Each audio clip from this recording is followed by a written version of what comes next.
দাঁড়াও দাঁড়াও দাঁড়াও দাঁড়াও দাঁড়াও দাঁড়াও। হ্যাঁ, এইরকম একটা মানুষই তো 2 দিন আগে বিদেশ গেছে, 2 দিন পরে আবার তার মতো মানুষই দেশে দেখতেছি, হুবহু সেম টু সেম। এটা কি করে সম্ভব?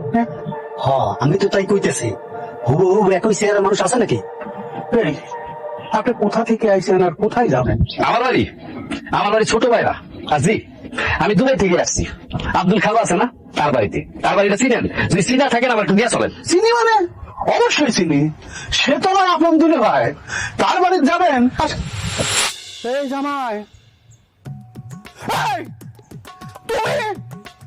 তুমি কি করে? গায়ে তো লাগে, আর গায়ে লাগে বলেই যে বাজারে যাওয়ার সে বাজারে চলে গেছে। ও, তার মানে তুমি আমার ভাইরে বাজারে পাঠিয়েছো? আমার তোমাকে দুজনের কি সমস্যা আমার একটু কত?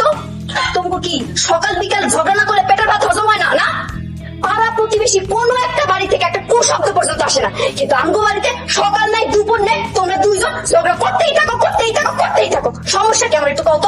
শোনো জামাই, তোমার সাথে আমার জরুরি কথা আছে। তুমি 7 লাখ টাকা খরচ করে দুবাই গেছিলে 5 বছরের জন্য, কথা সত্য? 5 বছর তো দূরের কথা, 1.5 মাসের মাথায় তুমি দেশে চলে আইছাও, তাতে আমার কোনো অসুবিধা নেই। খালি একটা কথা কও, মাস 1.5 মধ্যে তো নিশ্চয়ই তুমি 20-30 লাখ টাকা কামাইছো না কি?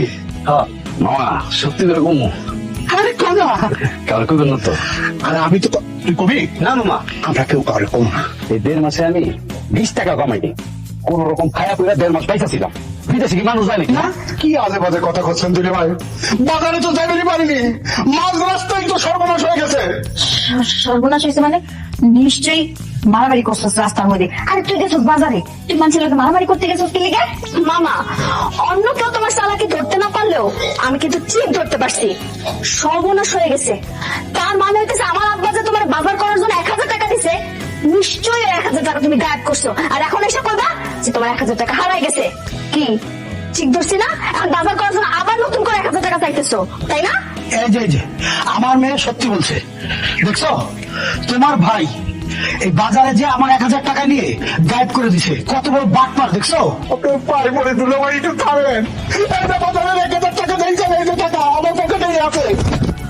এই যে আপা শোনো, তোমার মেয়ে আর ওই জামাই পুরো 7 লাখ টাকা গায়েব করে দিছে। তোমার মেয়ে এখান থেকে এইরকম করে ফোনে টিং টং করে তোমার জামাই ফোন দেয়, হ্যালো তুমি কোথায়, তোমাকে না দেখতে আমি ভালো লাগে না, এরকম করে কাঁদে আই লাভ ইউ কর। এই কথা শুনে নাকি জামাই চলে আসতেছে, জিজ্ঞাসা করে বলা কি ঠিক আছে? আরে ঠিকই তো, তুমি যে বাড়িতে আসবা আগের থেকে একটু ফোন দিয়ে জানাবা না? এরকম না জানাই চলে আসছো কেন? একটু বলতে ফোন দিয়া। হ্যাঁ জামাই বাবা, তুমি সত্যি সত্যি আমাদেরকে চমকাই দিতে আইছো, আমরা কিন্তু চমকাই গেছি। একটু জানাই আসলে কি হইতো, ভালো মন্দ রান্না করে রাখতাম। তাছাড়া আপনারা যারা 5 বছরের জন্য দুবাই পাঠাইছেন, তার কাছে নাকি এটা 5000 বছর, এর জন্য এত ঝামেলা না করে আমি দেশে চলে আসছি। আল্লাহ, এটা আমি কি শুনতেছি? আমার 7 লাখ টাকা, আমার 7 লাখ টাকা আমার মাথা ঘুরতেছে, আমার মাথা ঘুরতেছে।